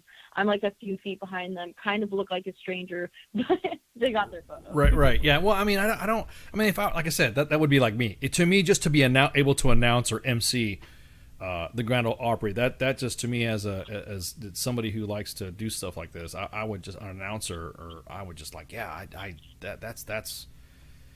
I mean, and of course, you there would be cool too. But if I was like you, Tanya Tucker, Gretchen Wilson, Dolly Parton, Willie, yeah, that would be my my Grand Ole Opry, freaking, I guess you would say, bucket list. But yeah. So you're going to be up in. That's a good bucket list. Well, well, thank you. So you have July 4th, you have your festivities up there. Are you going to be Facebook living it, or broadcasting it, or podcasting it, or, putting it on YouTube or something like that? Yeah, I feel like we'll probably end up Facebook Live at some point, but I am planning on filming it. I'm actually really grateful because my boyfriend gets to come out with Zach. He's actually in DC for quite some time, so awesome. He's going to be able to come with, so be able to kind of I didn't really know him well during that point of time when he was in, and so I'm looking forward to kind of getting to see DC through his eyes a bit, and definitely will be videoing and things. Will be on YouTube and all that jazz. Awesome. Well, Dariann, thank you so much for hanging out. And I know, most artists don't get. I was just telling Amy this. It's like most artists don't even come on for like not even 2-3 minutes, and then they're like shuffled away. So, we hope we were able to give you some time to talk about what you wanted to talk about. Yeah, thank you so much for having me. And I'm definitely the artist that likes to hang around for a little while, so I'm glad we're able to talk. Okay, so Dariann Leigh, of course, 10,000 Miles. I'm gonna be playing some another video.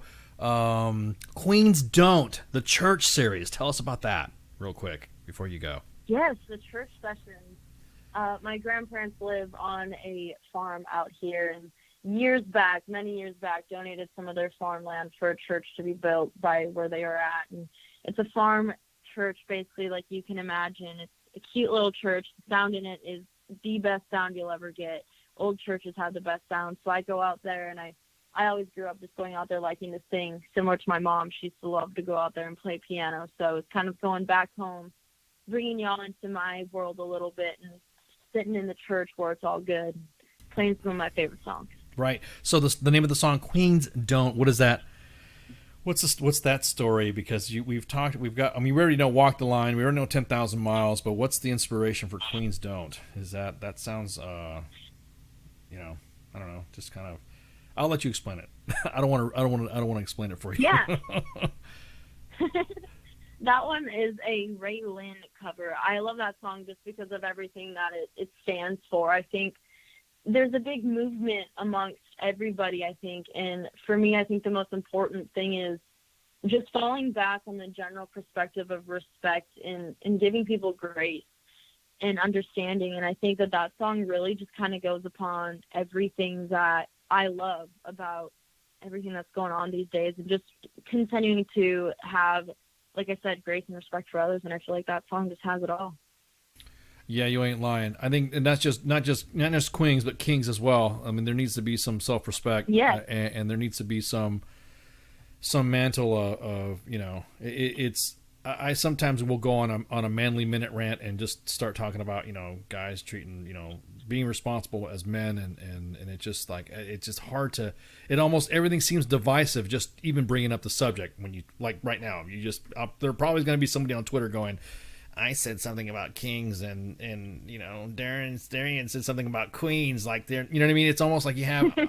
I'm just kind of getting tired, and I think everybody else is getting tired of just being told how to be ourselves. You know what I mean? If we're good people and you're a good person, let me be a freaking good person. I don't need your help. Right. But no, I think that it's just. I mean, let it be kings, let it be queens, let it be anybody, everybody in between, and anyone. Literally, I think it's just.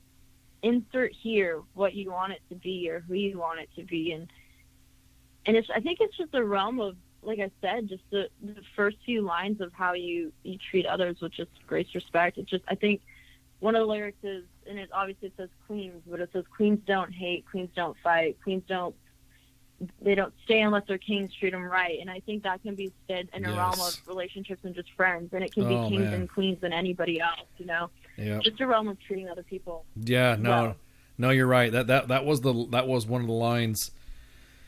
That was one of the lines that kind of. Like I said, that was one of the. That's like I was telling Spanky today. I was like, listen to this song, and she's like, I gotta cook. Listen to this song, and so yeah, exactly, yeah. And I was just thinking a lot of us men and women could relate to that song as well. Just we don't break, we get stronger. Our mentalities and our mindset. There's nothing we can't conquer. That right there is powerful. You know what I mean? That's just right. That's just as men and women. You know what I mean? So mutual, respect, and matter of mutual respect, and treating each other with respect. Because then you'll have somebody like making music about messing up somebody's 4-wheel drive or smashing a truck. I don't want to drop knee. I love it. I love that song. Don't get me wrong, but I'm like, man, digging the keys into four-wheel drive. That's a different type of match. Yeah. That's kind of, okay, come on. How come is it? I mean, don't get me wrong. I'm not saying the individual didn't deserve it in that song. You guys, you guys don't know what song we're talking about. But, I mean, she beats the shit out of that truck. And I'm thinking... That truck did her wrong, right? Oh, my God. Exactly. Oh, man. Dariann, once again, we're going to play that song at the end of the show when we close out, but because we're still going to do some other stuff too before. But stay on the line right quick so we can finish up some stuff. But thank you again for coming on. Thank you so much for having me. I really appreciate it. Okay, Dariann Leigh, we're going to be right back. We're going to take a real quick break while me and her talk some other stuff, and everyone go refill your glasses, go to the bathroom, and shots.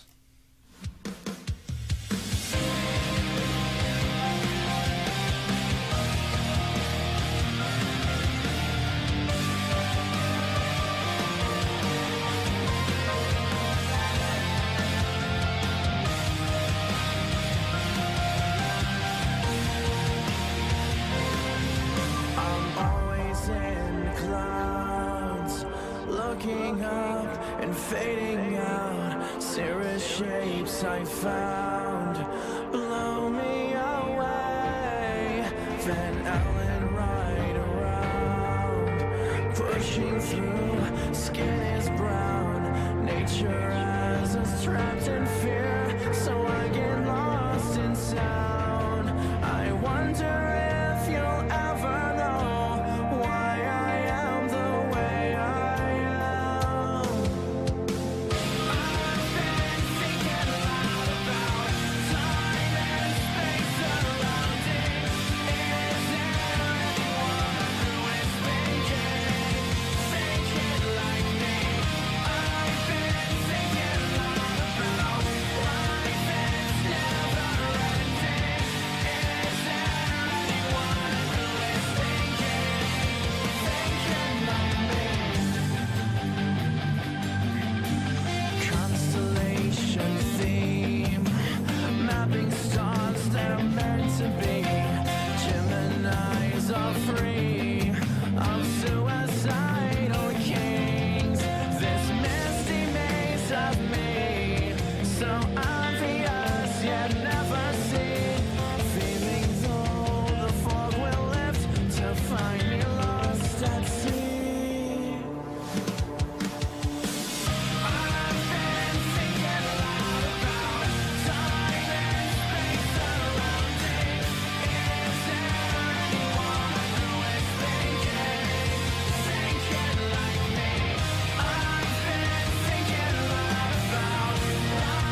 if that's really a thing, and I get authorized to do it once, it's pretty much going to be me sitting there talking shit, like, constantly.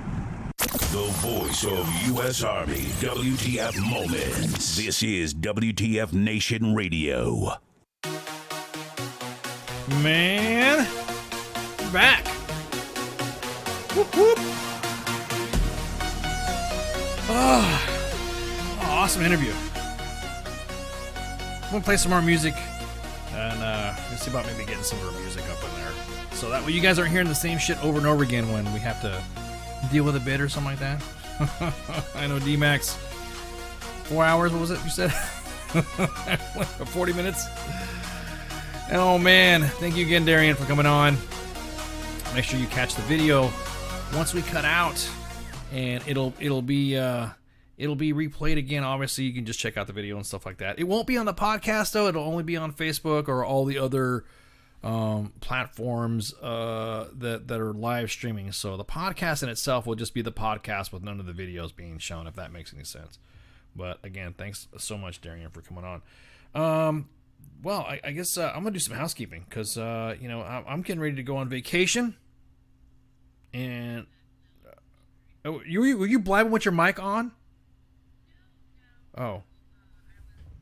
Taking care of Carl. Gotcha. Oh, gotcha. And you just kind of, okay, no worries. My bad. I didn't mean to. I just want to say we're going to do, I was going to tell the audience, we're doing housekeeping, man, because, Dariann had to go and got to make sure we got some house. And it's vacation time. So, yeah, I'm excited. I can't wait. I mean, I don't want to say I want to hurry up and rush this shit out, but damn, let's rush this shit out. No, I was just telling the audience, and I was talking to her, and she said that she was cool with giving us some music, and she's going to let us know her play schedule, so that way we can share it on the WTF Nation Radio Facebook page. So that's kind of cool. Actually, that's pretty cool. So anyway, so you guys heard this interview with Dariann Leigh, country music singer, talked about 10,000 Miles, which deals with the tale of military household and loved ones across the nation derived from her own experience. And you saw, of course, the 2 videos in the beginning, her doing the cover for Walk the Line, and, of course, her song 10,000 Miles. Tomorrow, we have Kurt Mattilla. Okay, now look. This is like level-tiered big deal because Kurt Mattilla is talking with CQ and Radar, and his latest film, Stuntman. It's a documentary that's executively. That sounds funny. Executive. Yeah, exactly. Sergeanting executively. The executive producer is The Rock, Dwayne Johnson. So, and Danny Garcia depicts the harrowing story of a stuntman, Eddie Brown, as he attempts to recreate the infamous Snake River Canyon jump that ended the career of his childhood hero, Evel Knievel. Man, who did not have Evel Knievel as a hero when it came to stunt stuff? I mean, that's the freaking. I think Evel Knievel was like the father of all of us kids growing up, jumping, each other. We used to jump. We used to jump the dog, jump our friends, jump my baby brother. He won the audience award in the Los Angeles Film Festival and is set for wide release. And it's awesome. It's with The Rock, WTF Nation Radio, WTF Moments, The Rock, Kurt Mattilla. Come on, man, pop culture warrior. The hell are you doing with all these guests? Friday is going to be Carl Whalen talking about the Back of the Heroes Rumble to talk about what they did, and with COVID Carl stealing the show, winning best in ride or something like that. Didn't he win a trophy? I'm just kidding. Back to Heroes Rumble is recognized in Ohio as a 501c nonprofit corporation in support of law enforcement, first responders, firefighters, and military servicemen, men and women, and the veteran community. He'll be back on to talk about the Heroes Rumble car show that is happening on 7 August 2021. Man, it's gonna be huge. It's gonna be huge. You trying to? Was that a D-Treasy impersonation? It's gonna be huge. I guess it kind of sucks. But we're expecting close to 4 to 5 cars. Wow, that's a lot, dude. and all the proceeds are going towards 2 fallen officers. One is Officer Jason Ellis from Bardstown, Kentucky. He was murdered in 2013, and they've yet to, catch his killer. We're just kind of hoping maybe this will bring about some leads. And then the other one is Detective Jorge Del Rio from Dayton, Ohio. And like I said, all proceeds go toward both for each family, and it'll be a good time. It's a great way to remember them. So nowadays, always celebrate life. You know what I mean? Exactly, and that's their main goal, is to celebrate their lives. Yeah, that's good stuff. Did they say they was expecting more cars from? I mean, obviously they had because COVID they couldn't do the other one, but are they expecting a larger appearance? We are, and we did a show during COVID. That show, I mean, we had a couple hundred cars, but this one, right now we're sitting at 135 cars just pre-registered. That's not counting the cars that are going to show up, and like the reach on our Facebook, the event, it's big. Yeah, that's awesome. That's awesome. So if y'all don't see me a while after, that's because I'm resting up. right, exactly. So, so I did my last Sergeant's Time, and this is my last Monday edition before I go on vacation. And again, we'll be on tour, so you'll probably see a couple of vids posted on the main page, and US Army WTF Moments and WTF Nation Radio. You will see, just radio stuff. You'll see us on tour. You might see a couple of TED Talks type things. You might see some live broadcasts. You might see some changes of responsibilities or commands or something like that. You never know, because I'm gonna be traveling. I'm now that COVID's like lifting up a lot of stuff. I'm doing stuff. Whatever I do. I do what I want. I mean, yeah. And once all that gets done, you'll be seeing it. And then of course, after I'm done with my vacation, then obviously I'll be back and back to the world. But don't worry, I mean, it's not like I'm like freaking disappearing or something like that. Yeah, you guys know I've been on vacation before, and I've taken some breaks, so I'll be back. But anyways, so with that, you guys, thanks, Jim. That's perfect right there. Call your brothers and sisters and check on them, reconnect. Call one day, then start over. They want to hear from you as much as you want to talk to them. There's some individual. Even if it's just to say hi. Yeah, even if just ask how you're doing. Yeah, just say how, shoot the shit. Or if they're in town and you're always like running around and you can't get to the right, you can't make any phone calls or whatever. Just freaking reach out and say, hey, you want to get some coffee? And that's what I'm doing. That's exactly why I'm going on vacation. I'm reconnecting with friends and reconnecting with family as I am traveling, and I'm, I need it. I need to go, and I'll be stopping by, and you might see a veteran organization say, oh my God, we got visited by WTF Nation, US Army WTF Moments and WTF Nation Radio, or you might see something else. So you never know. There'll be some thanks for Good Times. Exactly that, Baconator. I'm just out to reconnect. Hell, I might even see you. You just let me know. You're out in KCMO, right? Isn't that where you're at, Baconator?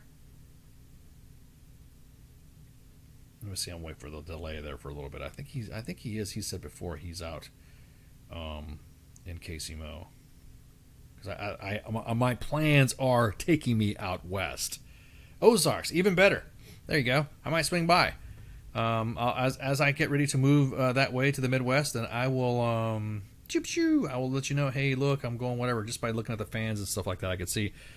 Tell me where you're from in the chats, or actually hit up WTF Nation Radio, the inbox, and say, hey, I'm over here in this way, and if I can swing by, I can swing by. If not, then I'll just say, hey, look, I swung by your area and blah blah blah. But yeah, it's needed. There are some friends that I need to catch up. There's some it's a huge area. Yeah. Well, I mean, like I said, I'm going out west, so I might end up all the way out to the Pacific Coast, the West Coast.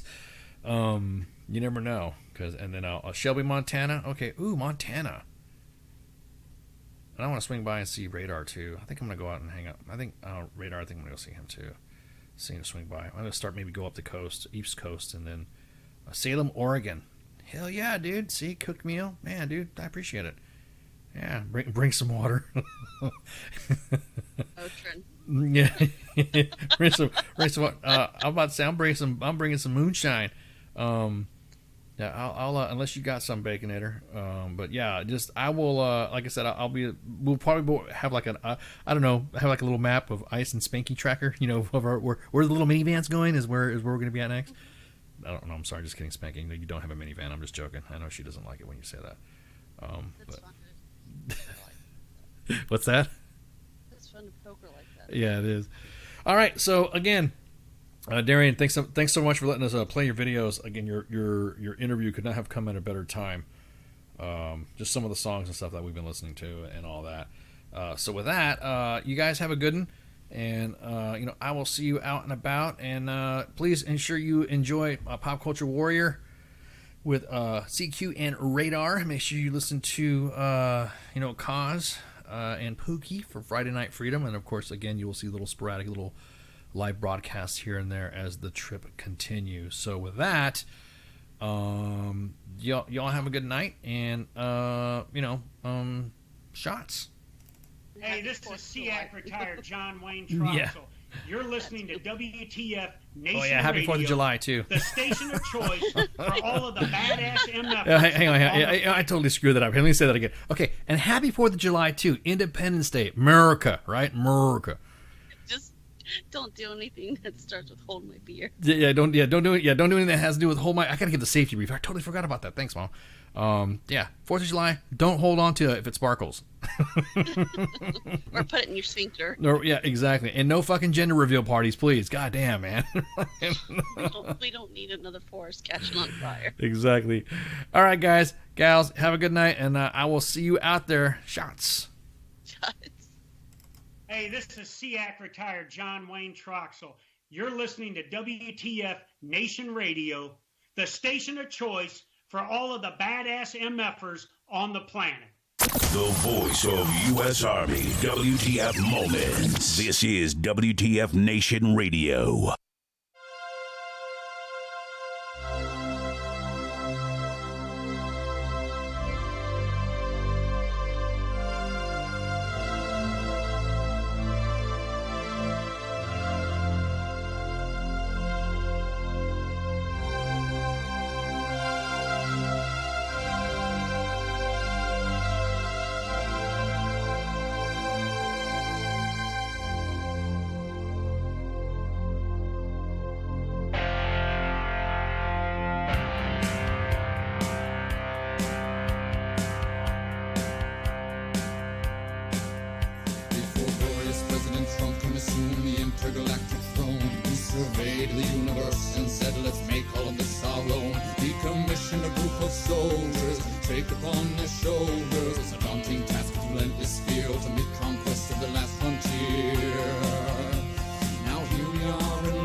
Intergalactic horse, and we'll ride into the sun, yes, into the sun, where we'll take the day by planting a flag right there at its source. Space Force.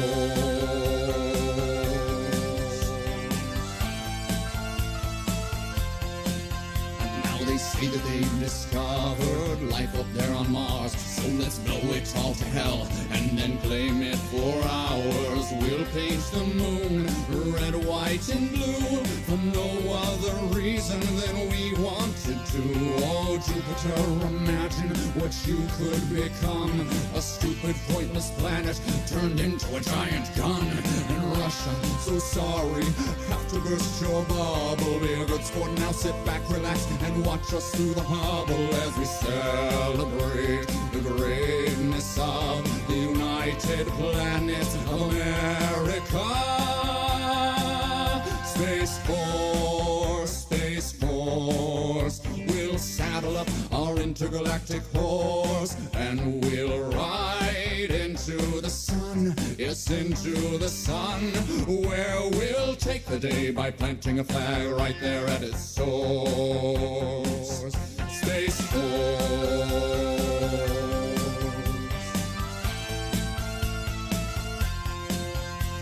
Now we'll go to infinity and beyond, beyond. You'll hear all manly voices singing Space Force strong. Though critics say sound doesn't travel in space, to which we reply sound will do as we say. Oh, Captain Kirk, your achievements, though notable and fine, as far as we're concerned, this is Deep Space Mine. And big fans, but Lord Vader, step away from the lightsaber. There can only be one, of course. Space Force.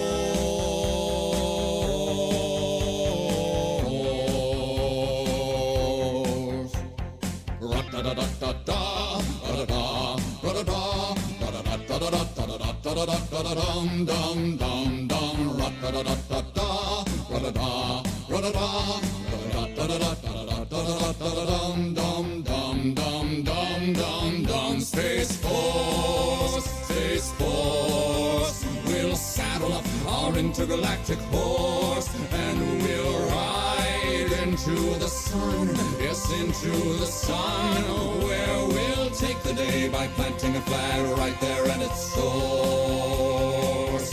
Space Force.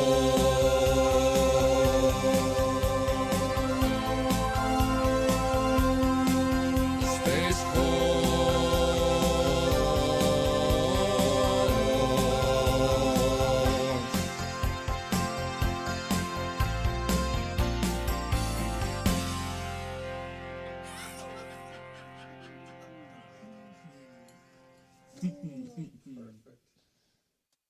Everything stated on WTF Nation Radio is to be considered the opinion of the person that stated it, and not an official representation of WTF Nation Radio or U.S. Army WTF Moments. Price does not include tax, title, or license. Some assembly required. Each item sold separately. Batteries not included. Objects in mirror are closer than they appear. If conditions persist, contact a physician. Individual results may vary. Keep out of the reach of children. Avoid prolonged exposure to direct sunlight. Keep in a cool, dark place. And please enjoy the show. Shots.